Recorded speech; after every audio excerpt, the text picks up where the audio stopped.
எடப்பாடி அண்ணன் மீது வைத்த விமர்சனம் 100% என்னை பொறுத்தவரை சரி. அதில் ஒரு பாயிண்ட் நான் பின்னாடி போக மாட்டேன். நீங்கள்லாம் அப்படியே சொல்லலாம், டெய்லி ஒரு முன்னாள் அமைச்சர் வந்து என்னை திட்டலாம், தற்குறின்னு சொல்லலாம், படிப்புக்கு போனா கொச்சைப்படுத்தலாம், நான் செய்யக்கூடிய வேலையை கொச்சப்படுத்தலாம், ஆட்டை வெட்டலாம், இதெல்லாம் பண்ணுவீங்க. நான் அப்படியே உட்கார்ந்து அப்படியே கையை கட்டிக்கிட்டு அண்ணே சாரிங்க அண்ணே, உங்களுக்கு 40 வயசு அனுபவம் இருக்கு, சாரிங்க அண்ணே எனக்கு 3 வருஷம் தான் இருக்கு சொல்றதுக்காக நான் வரல சார். அது உட்கட்சியாக இருந்தாலும் சரி, வெளிக்கட்சியாக இருந்தாலும் சரி, என் பாணி மாறாது. நான் இங்கே வந்திருப்பது அரசியல் மாற்றத்திற்காக. நான் தலைவரான பிறகு நகர்வுல மட்டும் நீங்க பாருங்க, இந்த கட்சி எங்கெல்லாம் போயிருக்கு. தனியா உள்ளாட்சி தேர்தல், தனியா லோக்சபா தேர்தல், தனியா தான் நிக்கிறோம். ஏன் கட்சி வளரணும்.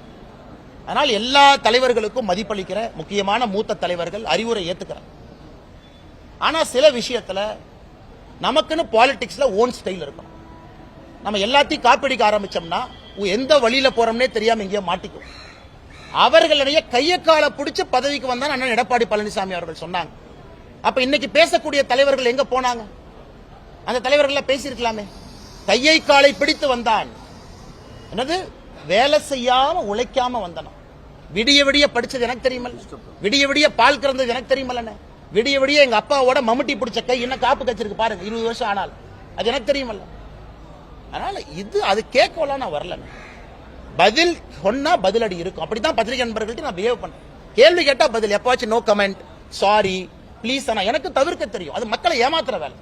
என் உள்ளத்தில் இருக்கிற நான் பேசல, எதுக்கு நான் அரசியல்வாதியா இருக்கணும்?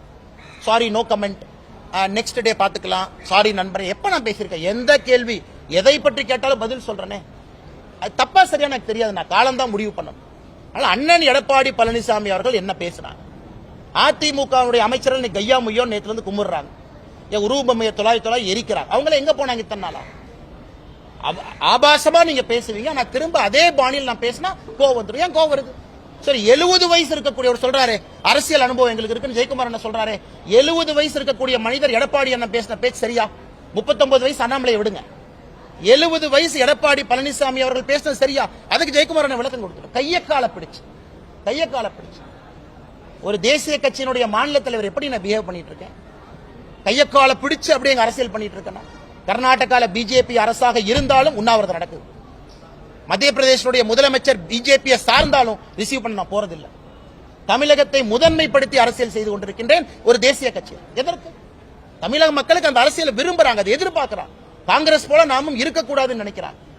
ஆனால் இவர்கள் இந்த கையோ முய்யோன்னு கத்துறதெல்லாம் விட்டுட்டு, அதிமுகவினுடைய தலைவர் இன்னைக்கு என்ன ஆகி போச்சுன்னா, 70 வயசுக்கு மேல சில தலைவர்கள் டை அடிச்சுட்டு இளைஞன் நினைச்சுக்கிறாங்க. இன்னைக்கு இருக்கக்கூடிய முன்னாள் அமைச்சர்கள் டை அடிச்சா இளைஞன் நினைச்சுக்கிறாங்க. இளைஞன் டை அடிக்கிறது இல்ல, பேச்சுல, செயல்ல, வீரத்துல, ஆற்றல்ல, மக்கள்கிட்ட பேசக்கூடியதுல தான் இருக்கோ தவிர டை அடிக்கிறதுல இளைஞர் பண்பு கிடையாது. அதனால மறுபடியும் சொல்லிக்கிறேன், பேசுனீங்கன்னா திரும்ப பேசுறேன்.